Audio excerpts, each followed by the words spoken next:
When Irene looked back on her life, she could never pinpoint the exact moment when everything began to fall apart. Maybe it was long before she realized it. Maybe the cracks had always been there, hidden beneath the surface of her family's smiles and polite conversations. But the day everything shattered was the day she turned 15, standing on the sidewalk of a quiet street in Cedar Falls, Iowa, watching the taillights of her parents' car disappear into the distance. They didn't look back. They didn't slow down. They didn't even pretend to hesitate. They simply drove away, leaving her with a backpack, a half-charged phone, and a sinking feeling that she had just become invisible to the two people who were supposed to love her the most. At first, Irene didn't cry. She stood there frozen, trying to convince herself that this was some kind of twisted joke. Her mother had always been unpredictable, but abandonment? That felt too cruel, even for her. Her father, quiet and distant, had never fought for anything in his life, but Irene had hoped he would at least fight for her. Instead, the silence of the empty street wrapped around her like a cold blanket. She waited.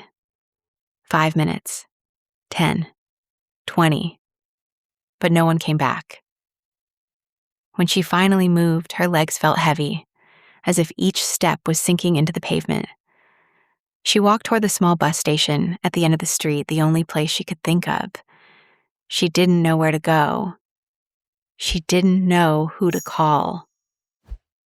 Her phone buzzed once, an automated message from her service provider warning her that the bill hadn't been paid.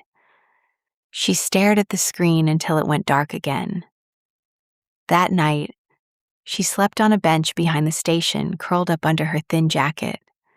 The air smelled like gasoline and old rain. Every sound made her flinch.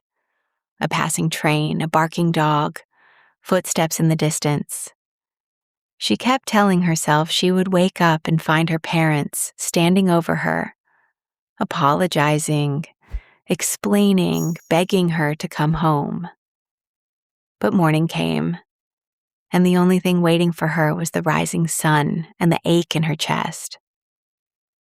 Over the next few days, Irene learned how quickly a person could disappear. She wandered through Cedar Falls, looking for places to stay warm, places to hide, places where no one would ask questions. She avoided the police, terrified they would call her parents, not knowing that her parents had already told everyone she had run away. They had erased themselves from her life before she even realized it. Eventually, she found a small shelter run by an older woman named Marla, who had a soft voice and eyes that seemed to understand more than she said. Marla didn't ask Irene for details. She simply handed her a blanket, a warm meal, and a place to sleep. For the first time in days, Irene felt the tightness in her chest loosen just enough for her to breathe. Weeks turned into months. Irene enrolled in the local high school with the help of the shelter's social worker. She worked part-time at a grocery store, stocking shelves late into the night. She learned how to stretch every dollar, how to keep her head down, how to survive. But the pain of abandonment never fully left her. It lingered like a shadow, following her through every hallway, every classroom, every quiet moment when she allowed herself to think too much.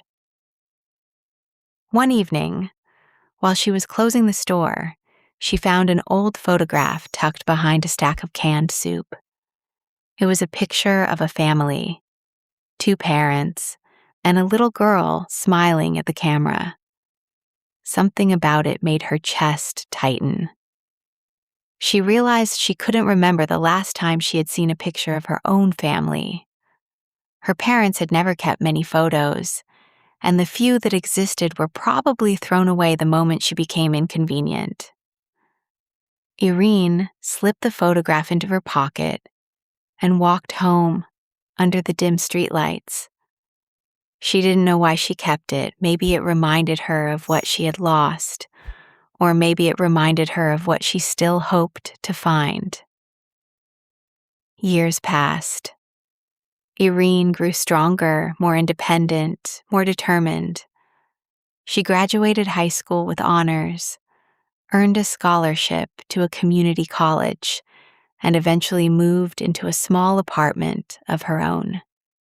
She worked 2 jobs, studied late into the night, and built a life from the ashes of the one she had been denied. But the wound of abandonment never fully healed. It stayed with her, shaping her choices, her fears, her dreams. Then, one afternoon, everything changed. Irene received a letter in the mail. The envelope was thin, the handwriting unfamiliar. She almost threw it away, assuming it was junk. But something made her open it. Inside was a single sheet of paper with a message that made her heart stop. "Irene, we need to talk. It's about your parents. Please call me. Dr. Samuel Green." She stared at the name. She didn't recognize it, but the mention of her parents sent a wave of emotions crashing through her. Anger, fear, confusion, curiosity. She hesitated for hours before finally dialing the number at the bottom of the page. A man answered on the second ring. His voice was calm, steady, professional. He explained that he was a physician at a hospital in Des Moines and that her parents had been admitted 2 weeks earlier after a serious car accident.